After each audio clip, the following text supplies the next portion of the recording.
The diner smelled of coffee and fried bacon, the kind of scent that clung to clothes long after you left. Sunlight slanted through Venetian blinds, drawing pale stripes across red vinyl booths and faded posters of milkshakes and pies. It was the kind of place where nobody hurried, where the loudest sound most mornings was the clink of cutlery and the murmur of conversation about nothing in particular. At a booth near the window, a young woman sat alone, her textbooks spread out beside a steaming mug. Her hair was pulled back in a loose ponytail, strands falling over glasses that kept sliding down her nose as she scribbled notes. Every few minutes, she stopped to take a sip of coffee, then bent back over the page, lips moving silently as she memorized lines she would need for exams. She looked small in the booth, swallowed by her own concentration, but the stillness around her was fragile, like glass waiting for the wrong touch to break.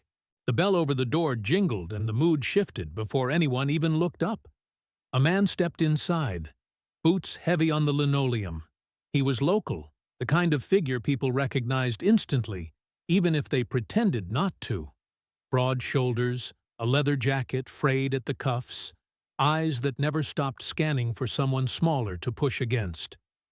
Trouble had a way of arriving with him, like a shadow that came through the door a second after. The waitress at the counter stiffened but forced a smile. She knew the type. She'd served him before. Endured his jokes that weren't jokes, his words that always hovered between mocking and threat. She glanced toward the manager's office, but the doorway was empty. Her fingers tightened around the coffee pot she was carrying, knuckles whitening. The man's gaze roamed lazily around the diner until it landed on the girl with the books. A grin pulled at his mouth, slow and deliberate. He walked toward her table, each step drawing the attention of people who quickly ducked their heads, suddenly absorbed in their food. Forks clinked, papers rustled, but no one met his eyes. The diner became a stage, the roles rehearsed before. One aggressor, one victim, and a silent chorus unwilling to step in. He stopped beside her booth and leaned a hand on the table, making her pen skid across the page. "Well, look at this," he said, voice loud enough to carry. "Studying? In this town? You trying to show us all up?" The girl froze, her lips parting but no words forming. She adjusted her glasses, tried to pull her notes closer.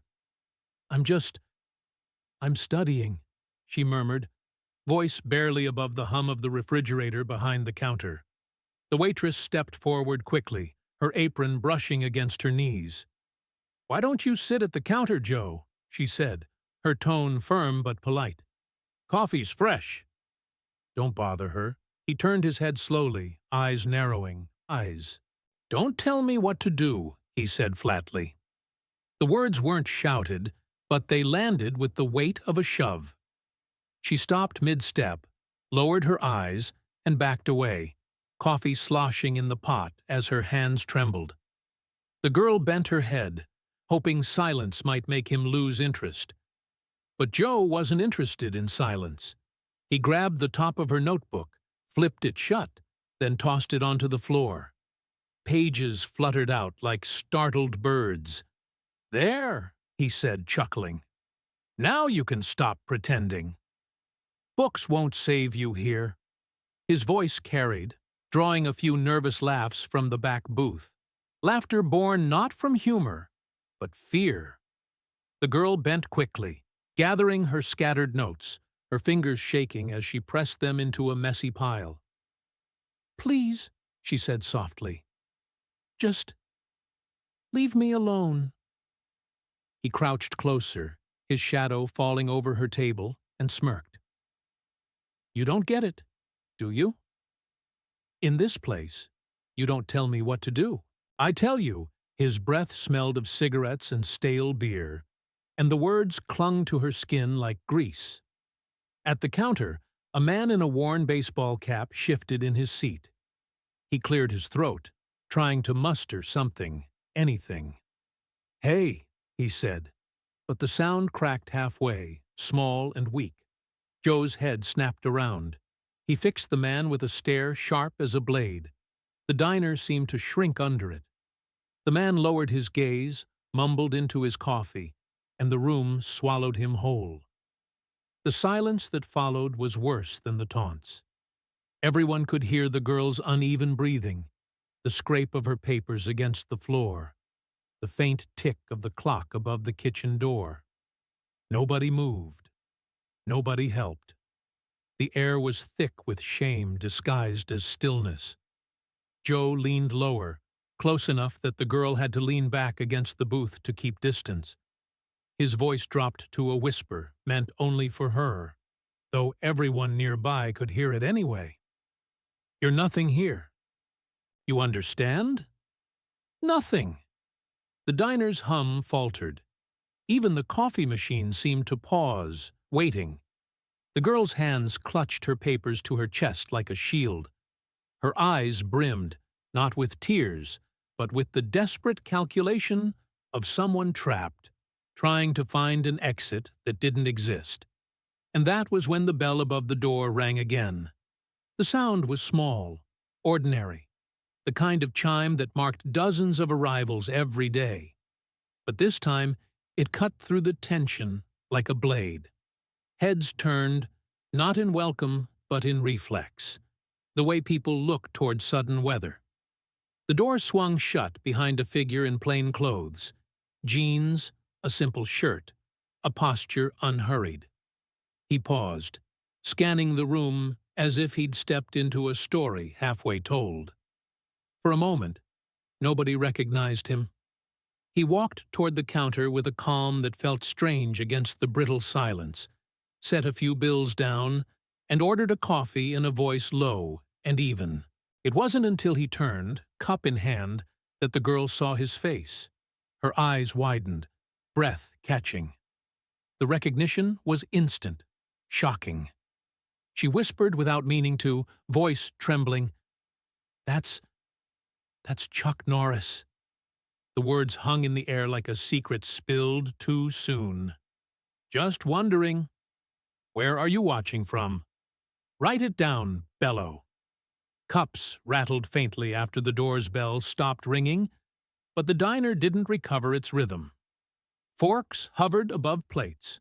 The waitress poured coffee that no one had asked for, her hand trembling just enough to leave a brown crescent on the counter.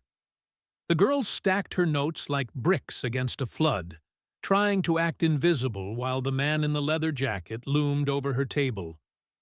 Joe didn't register the quiet figure who had just entered, or else he dismissed him immediately. Predators rarely notice stillness. He leaned across the booth, grabbed the girl's notebook, and let it tumble to the floor, pages scattering under chairs. "Studying?" he barked, voice pitched to the whole room. "Think you're better than the rest of us?" She bent quickly, collecting pages with frantic precision, lips pressed tight. "Please, just stop," she said, voice soft but clear enough to cut the air. He crouched beside her, shadow swallowing her notes. "Say you're sorry," he ordered. "For what?" she asked before she could stop herself, blinking at him. He laughed, tearing a corner off one page simply for the sound of it. "For acting like you don't belong here." He dropped the scrap like confetti. The waitress tried again. "Joe, enough. Sit at the counter or leave." He didn't even look at her. "Worry about your tips," he muttered, and the sharpness in his tone made her freeze in place. In a corner booth, a man in a cap shifted as though to stand. He cleared his throat. "Come on, man. Let it go." Joe's head snapped toward him. The weight of that stare pressed the man back into his seat, gaze falling to his untouched plate. The message was clear. Stay out. The girl's hands shook as she gathered pages, breath quick and shallow. She clutched the stack to her chest, as if ink on paper could protect her. Joe leaned so close, she turned her face to avoid his breath. "Say you're sorry," he whispered again, low and dangerous. To me. Her eyes found a scratch carved into the tabletop, initials and a heart worn pale by years. She drew in a breath and said, almost steady, "I'm sorry you're having a bad day." For half a second his grin faltered. Then it came back, sharper. Smart mouth. He snatched up her mug, tilting it so coffee licked the rim. She pulled her papers tighter. He slammed it down hard, liquid sloshing but not spilling. A fake-out that made 3 people jump. The diner went silent. The cook polished the same spot on the counter again. A teenager at the bar hovered his phone an inch above the table, then slid it away.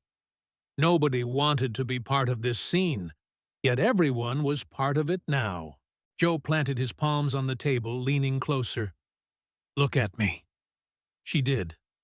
Her eyes were wide, not tearful, but stretched with the effort of holding herself together. "Please," she whispered. "Enough." "There's no enough," he hissed. "Not until I say." The room felt smaller. Every breath was measured. The waitress's hand hovered near the coffee pot, useless. The man in the cap clenched his fists in his lap, ashamed of his stillness. And then, a sound. The smallest sound in the world. Ceramic on wood.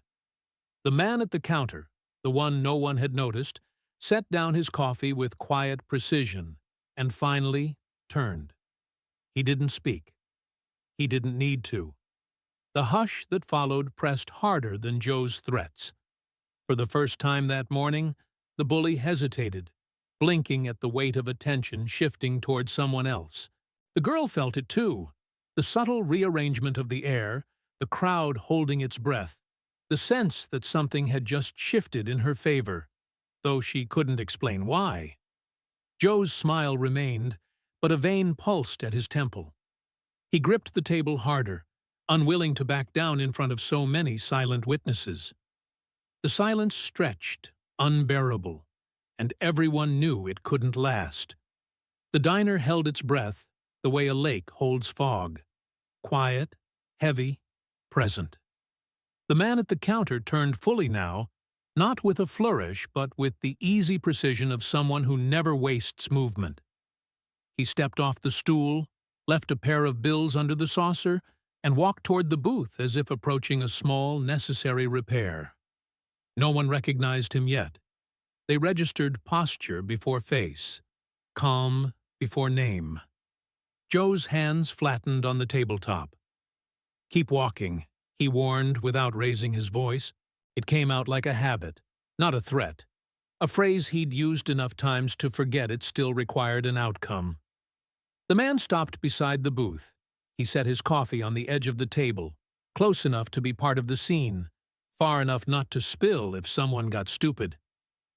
Up close, the lines at the corners of his eyes looked carved by sun and patience, not age. He didn't square his shoulders. He didn't puff his chest. He looked at Joe, then at the girl, then at the papers gathered tight against her ribs. "Enough," he said. No extra words, no announcement. The syllables landed with the weight of gravity, unarguable and indifferent to opinion. Joe blinked, thrown not by volume but by certainty. Bullies are accustomed to either noise or retreat. This was neither.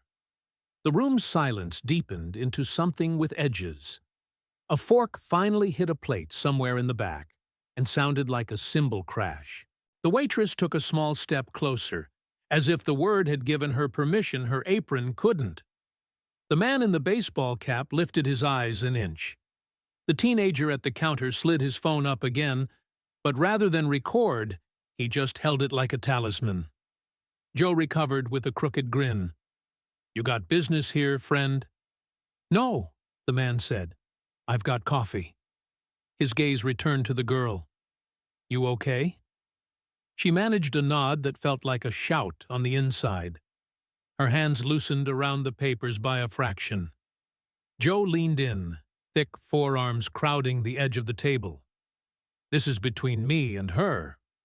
The man shook his head once. "Not anymore." Something about the phrasing, no insult, no posture, just a boundary drawn, pride at the crowd's passivity. You could feel the room reorganize. The cook's shoulders dropped a notch. The couple in the corner uncrossed their arms.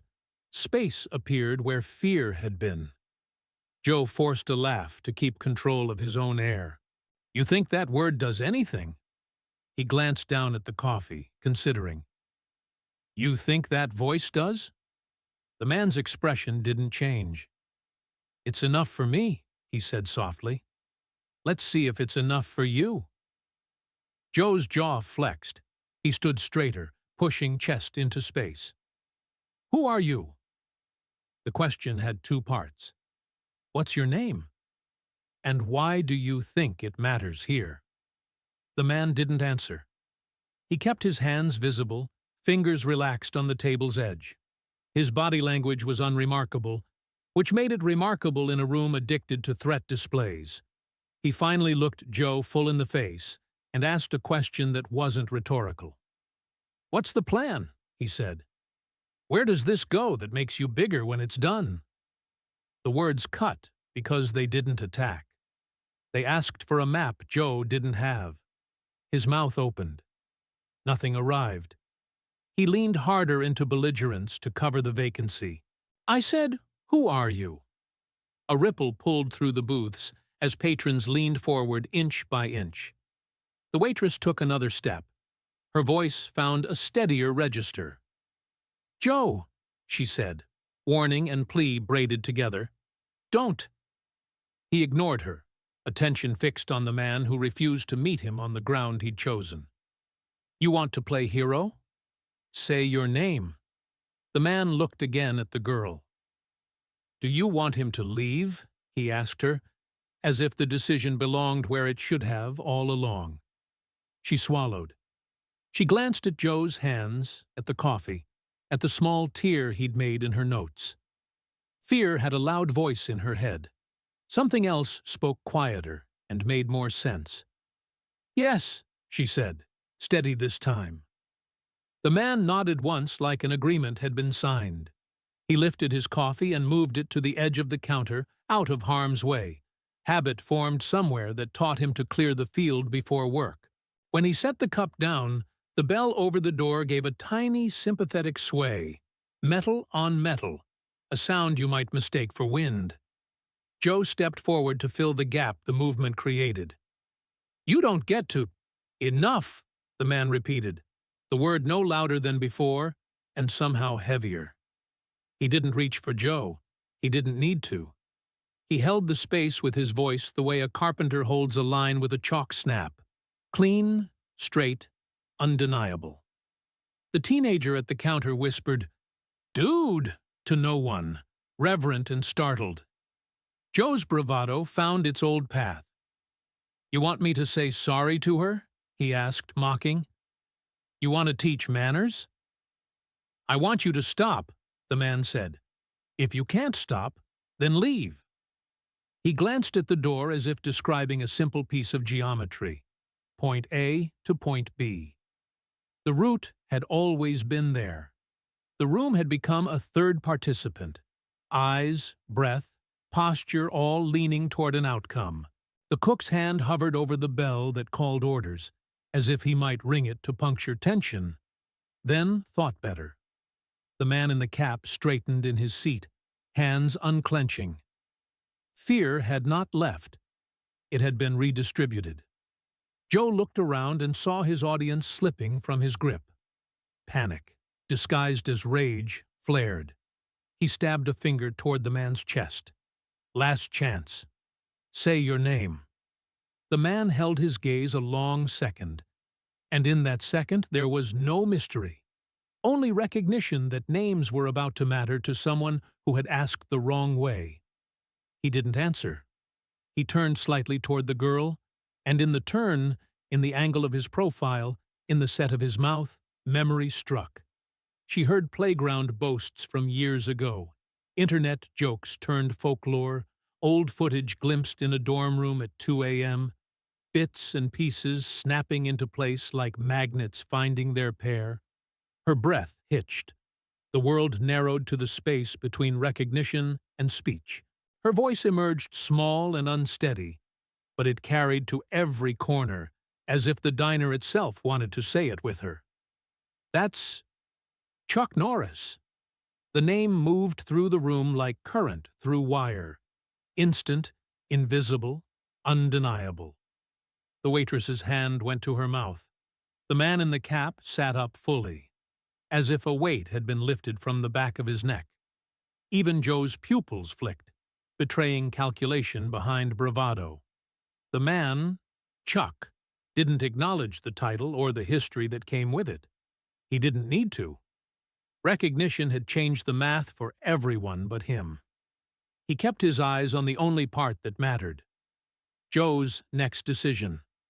And for the first time since he'd walked in, Joe looked less like a storm and more like a man checking the sky. The diner's air felt thick, like it had been pulled tight across the room.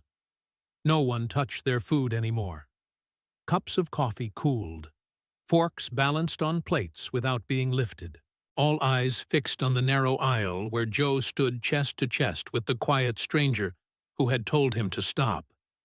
Joe tried to laugh, though it cracked at the edges. "You think you can stop me?" he sneered. He stepped closer, breath heavy with stale smoke. "Old man, I'll put you through that door in 1 second." The stranger didn't shift. His shoulders stayed level, gaze steady. "No one's going through a door," he said, calm even. "Sit down, and this ends." The waitress gripped her coffee pot like a weapon, though her hands trembled. The man in the cap leaned forward but froze halfway. The kid at the counter had his phone in his palm, but couldn't bring himself to lift it. The crowd wanted release, but feared the cost of providing it. Joe's grin faltered, then sharpened again. He had an audience, and pride demanded he perform. "Or what?" he barked. "You gonna read me a bedtime story?" His hand snapped out, grabbing the girl by the wrist. She gasped as her papers slipped from her arms. The sound from her throat was small, but sharper than a shout. The diner collectively inhaled, and the silence that followed was louder than any roar. "Joe!" the waitress shouted, voice raw.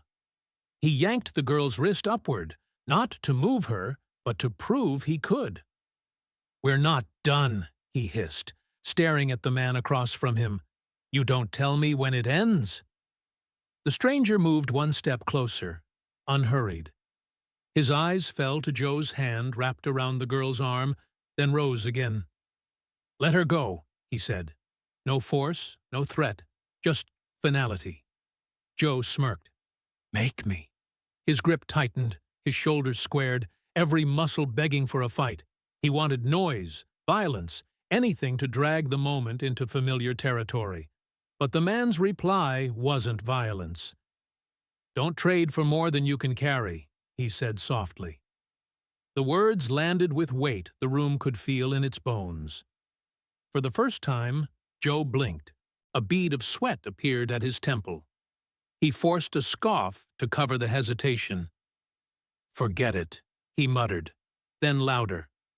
"You came in here to forget." The girl winced as he jerked her arm again, and that was enough. The stranger slid forward 1 more step. It wasn't fast, not dramatic, but the shift straightened the line between them into inevitability. The diner knew it too. The man in the cap stood now without realizing it. The couple in the corner held hands under the table. The teenager whispered, "Oh, man," as if he were witnessing history instead of trouble. Joe saw it late. He felt the air move past him, felt the room stop feeding him and start watching him. He squeezed the girl's wrist 1 last time, clinging to the only control left. Then the stranger advanced that final inch. His presence filled the space between them like water filling a crack.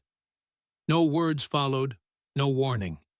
Just the certainty that the collision Joe had dared into existence was here. The diner fell into absolute silence. No clatter, no breath, not even the hum of the fluorescent lights seemed to exist. Everyone understood. The moment had tipped, and there was no turning back. Joe struck first. He always had. A shove, shoulder lowered like a battering ram, enough to prove dominance in parking lots and bars. But this time his target wasn't there. The stranger stepped aside with the precision of someone who had already read the script. Joe's shoulder cut through empty space. Surprise yanked him forward, balance gone before his brain could protest. The girl yelped. Her wrist jerked hard in his grip. That sound, half gasp, half cry, froze the diner. Forks rattled against plates.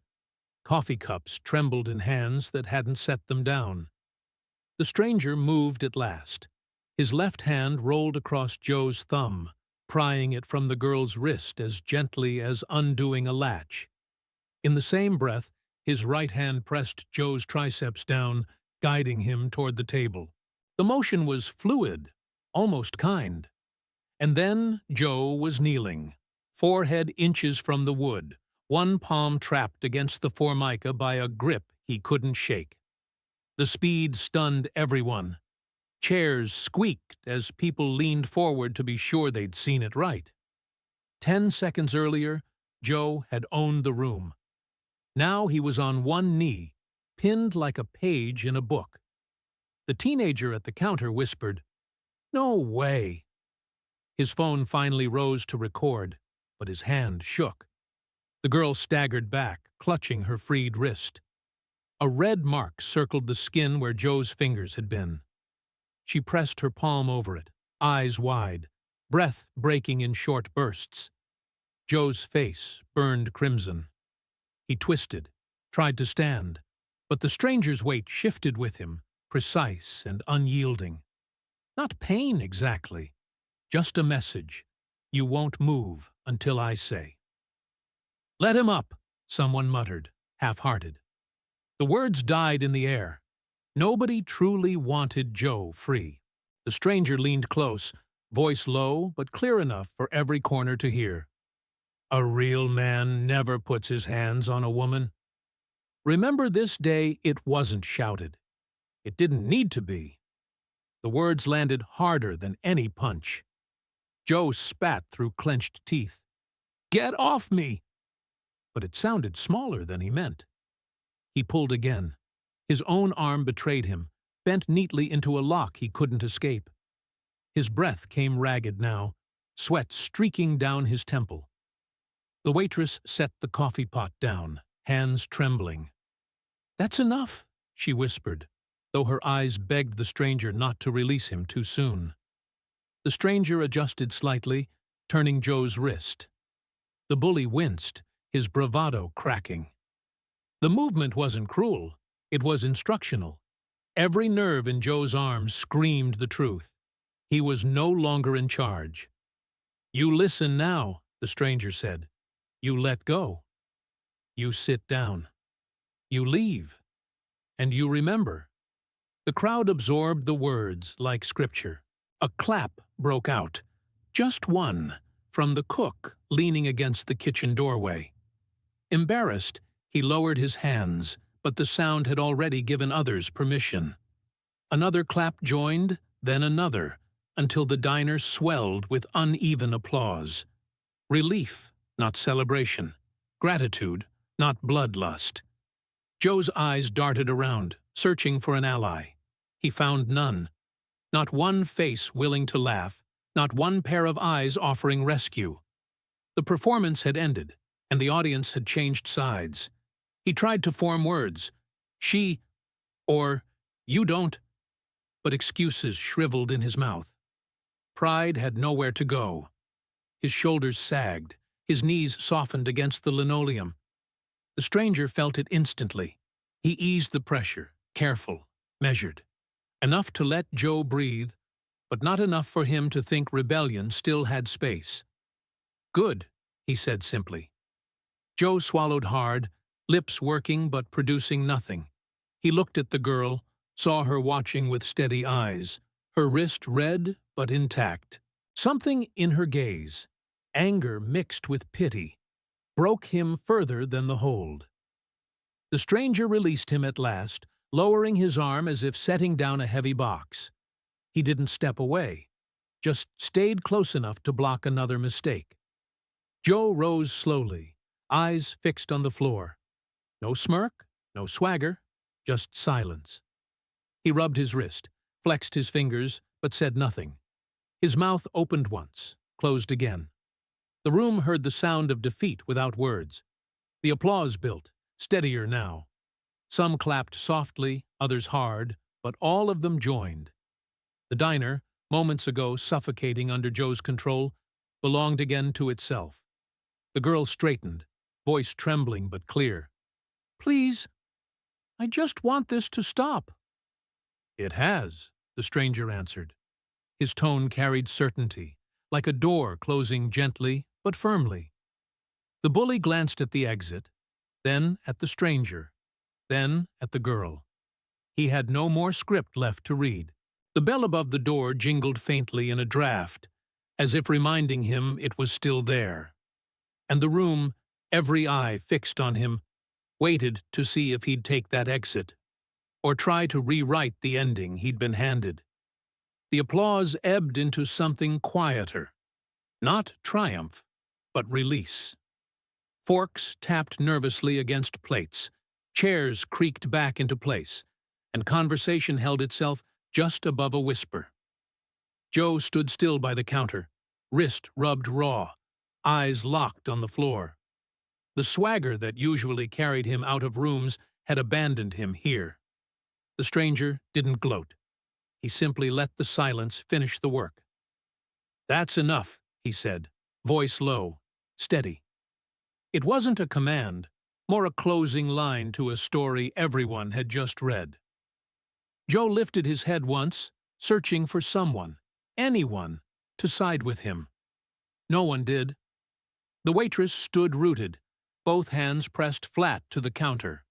The cook leaned in the doorway, arms folded. The teenager lowered his phone. Even the girl he had tormented no longer looked afraid. She met his eyes, bruised wrist clutched in her palm, gaze clear and unblinking. Something in that look broke him. He stepped back, shoulders rounded, and turned toward the door. The bell above it jingled as he left, a weak, tinny sound after all the tension. Sunlight spilled briefly into the diner, then vanished as the door closed. For a moment, the room held its breath again, waiting. But the stranger didn't move to chase him. He stepped aside, giving the space back to those who'd had it stolen. The girl's voice shook when she finally spoke. "Thank you. You saved me."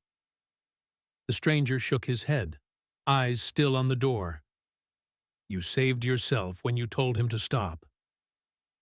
That's the hardest part. She looked down at her notes, scattered but intact, and pressed them into a neat stack. Her fingers trembled only once. The waitress moved closer, coffee pot hanging at her side. "I should have," she began, but the words collapsed. "You kept the coffee hot," the stranger said simply. "Everyone has their part." Her laugh escaped, cracked, but real. She set the pot down and reached for a mug. "On the house." He took a sip, nodded as though it were the finest he'd had, then set it carefully back. "Best kind," he murmured. The teenager slid one of the girl's papers across the counter. "Dropped this." His voice was awkward, but it pulled the others into motion. Pages gathered from under tables and chairs, corners smoothed, smudges compared like trophies. A stack appeared before her, thicker than before because it carried their fingerprints too. "You don't have to," she started. "We know," the waitress said, tapping the pile flat. "That's why we're doing it." The stranger didn't join in. He only squared the edges with one hand, the way you might close a drawer. It felt like punctuation. Someone asked, almost without thinking, "Why didn't you hit him?" The stranger's eyes stayed on the pages. Because braking is easy, he said. Stopping when you can brake, that's harder. The room absorbed it. Nobody answered. They didn't need to. The bell over the door chimed again as new customers entered, faces puzzled at the hush. They smelled coffee, saw plates cooling, sensed they had missed something. The waitress greeted them like nothing unusual had happened, her voice steadier now. The girl clutched her notes, then glanced at the stranger. I won't forget this. That's the point, he said, already placing bills under the saucer. He lifted his mug one last time, finished it, and walked toward the door. No one stopped him. No applause this time. The moment belonged to quiet. On the sidewalk, the world went on. Traffic humming, heat rising from the asphalt, birds indifferent. The door swung shut behind him, sealing the lesson inside. Inside, the diner breathed again. Plates were cleared, orders remade, conversations restarted. But a trace of the moment clung to the air like steam after rain. People straightened a little in their seats. The girl reopened her notebook, and in the margin wrote a single line. Strength is knowing when to let go. If you asked years later, no one would agree on the details. But they'd all tell the same story. How a bully walked out smaller than he came in, and how a quiet man reminded a room of strangers what strength really looked like.